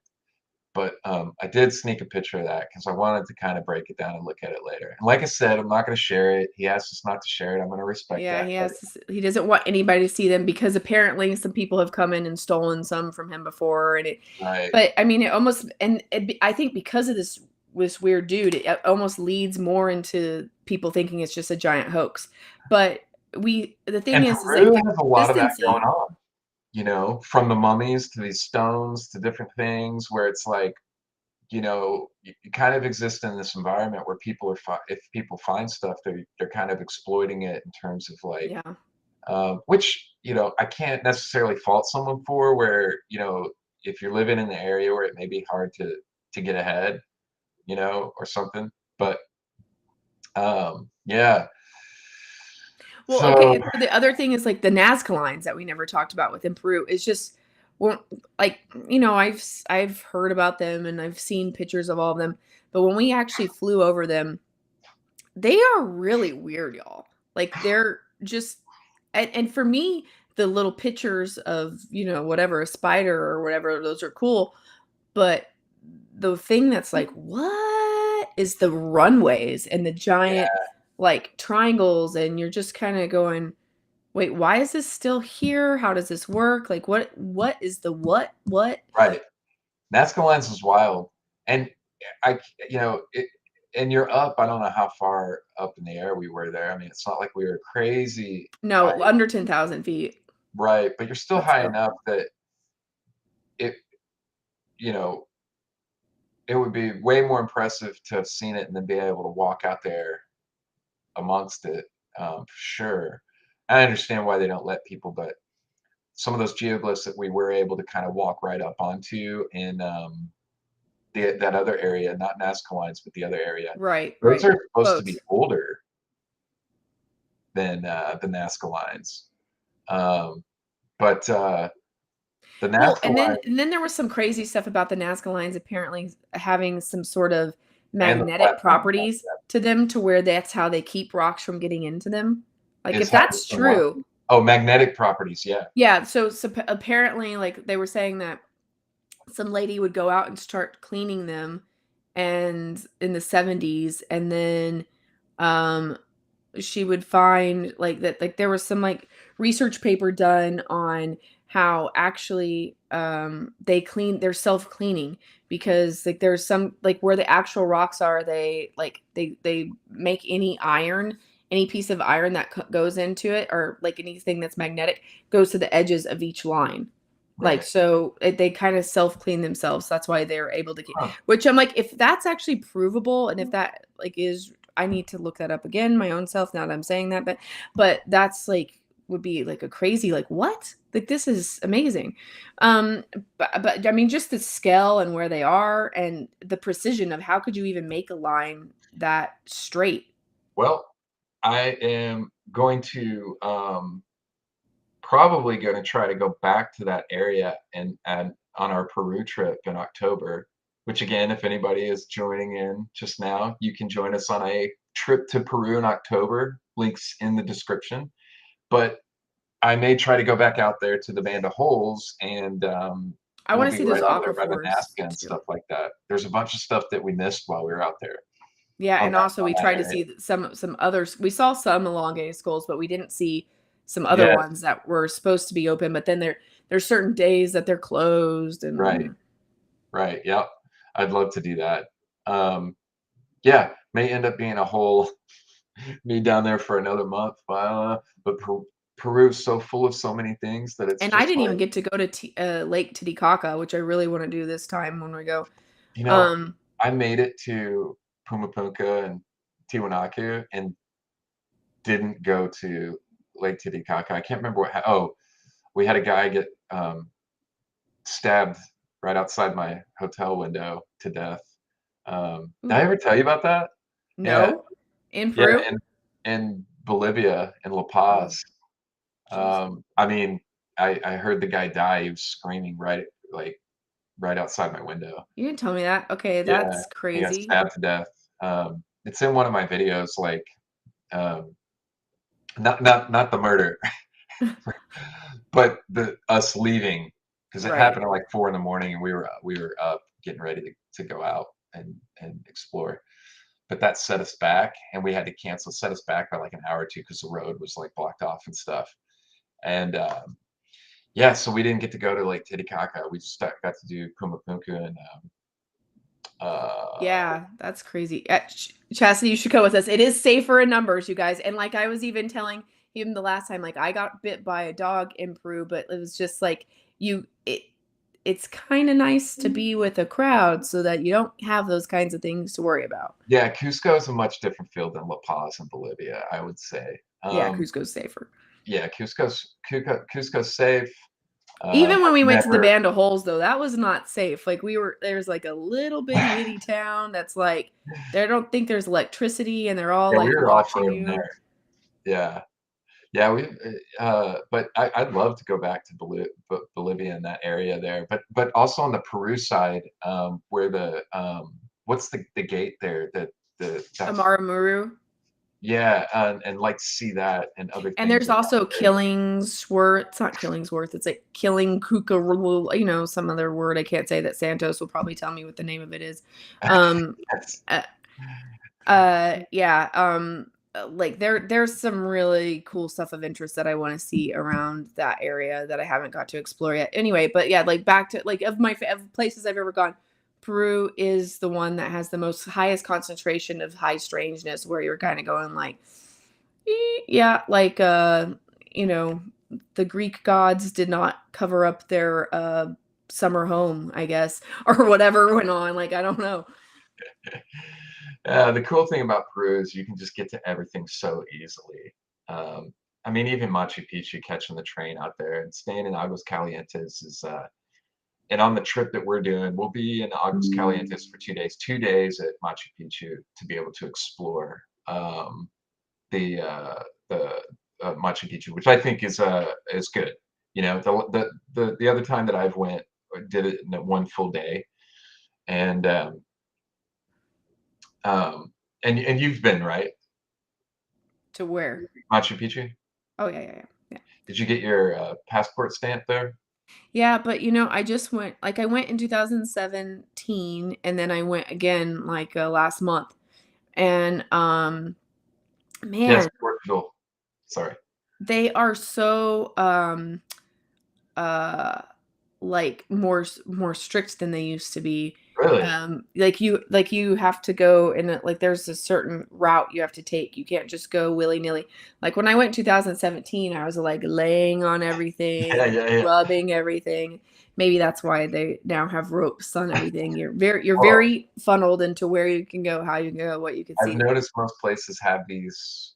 all these areas roped off, and now that didn't used to, and those rope lines are getting pushed more and more back, and even places like in Mexico, Yeah, um, like when I was in Palenque two you years can't even ago, go it up was the crazy. pyramids anymore. Um, Yeah. on some, but like Easter Island, the roped off sections are like they're kind of ridiculous. They're so far away from the whatever you're looking at. You can't get anywhere even close to it anymore. But um, Peru still has a feeling of being able. I mean, especially when you go to a place like Sacsayhuaman still has the ropes up now, which is new, but Yeah. they're right next to the thing, so you can Well, and still walk right up it's to it. still like there's only so much you can cover on that. It's just like, Right, right, I yeah, mean, yeah. yeah, exactly. So Well, I'm looking forward to that trip for sure. It's going to be fun, and you can, if anybody's thinking about joining us, you can reserve your spot with just 25% down, and then you can pay off the rest um, through July, I believe. So you can book it with 25% down, and then make payments on the rest of it, however works for you. If you want to get a spot, I think there's only 10 tickets left, so the the trip is a go, and it's officially happening, and there's whoop, whoop. 10 tickets left between now and October. So good time to jump in and sign up and take advantage of that, like that payment plan which they have, which is really convenient with no. I don't think they do any interest or anything, which is good too. So I eight. need What are we stuff like doing? Eight payment plans days? for trips. Like that's actually a good idea. What's that? Like Payment payment plans? plans for strip or for trips. Yeah, because I Yeah. always just like take one giant hit to my bank account and then go, oh, Yeah. Yeah. Well, that's what credit cards are for, right? But then you get hit with the crazy then there's interest yeah, on that. there's interest on So that. I'm gonna get you but, one way or the other. All yeah. right, Mike. So you should look at the crazy solar weather. I think that's what. I'll check it out. We didn't see any. I didn't see any. Well, since we've been talking, there's already been like a couple of solar flares, just so you know. Well, I was looking last night. I didn't see anything out in the sky. And did you guys see anything up there? You're further north than I me. looked, I didn't see anything. I think you have to basically get out of light pollution. You have to drive like an Yeah. hour, like north of. You try to Right. get as it's kind of like going to try to go see a meteor shower. You have a Right. much better chance of seeing a meteor shower outside of the city than inside the city. You know, Yeah. plus it's like you have the light pollution everywhere. So we were cloudy too. So I don't know, Well, but for anybody that's up north or further north, I hope that they've been getting a good light show the last day and and if tonight. you do, post it on social media that will have the rights to your Yes. image now and tag us so we can see it. Hey, look at that. I got a Look at little him. buddy. Look at a little buddy creeping around back here. See, that's a pretty cat. Girl or boy? Girl. I didn't want a cat. I found her by a dumpster. So she She was wanted you. she was I was at a buddy's house and I was leaving, and there was a dumpster, and somebody had put food out, and there were these alley cats, and she was like this big, and she was trying to get food, and the other cat swatted her. And I felt bad, so I walked over there because I had some food in my car, and she came up to me and meowed, and I picked her up, and then I was just holding her. I was like, shit, I have a cat now. You're I like, couldn't put her down, you know what I mean? Like she was missing hair and her ribs were showing, and she fit in one hand. oh, And that's yours then. Yeah, for sure. She's yeah, beautiful. yeah, she's funny. Well, it's good to catch up with you. We should do this again here pretty soon. Yeah, and I'm gonna Uh, start just doing lives because I don't like editing. It's too much time. it does take so much time, right? And Well, I like lives better because I mean, yeah, I cuss a little bit and I'm sorry, but other than that, like it's pretty much ready to go. I will answer this one last question. If any of you two intrepid adventurers ever going to Japan, please visit the mind-blowing Mount Nokojiriyama quarry. I love quarries. I've been to the Longyu Caves, and I have videos out on the Longyu Caves. But I am hoping to get to Japan next year, Oh, I'll go with you then that time because like Japan's high on my list. Like that's like in Yeah, my top like 5 places I want to go. and we might be able to put a trip together where people could come with us on that, something like that too. We'll never know. But I'd love to get to Japan. I've been to Japan, but it was when I was in the military, and so I didn't know about any of this stuff and Yeah, wasn't I able just to had a anything. layover in Tokyo, but it was I Yeah. mean, but like 2 hours, so it was like I haven't really been to Japan. So So more to come on that, I suppose. Well, thanks everybody for coming in. There's some good comments and questions in here, and I hope we got to yeah, enough of them. and you And guys were all cool and nice, and thank you guys for being on our yeah, that chat. was nice. It was very Yeah, nice. Yeah. we're ending right at 2 hours. Okay, this is Are we? perfect. Oh, we are. Yeah, Well, good to connect with you. We'll count it down here. yeah, 8, yeah. 7, 6, 5, 4.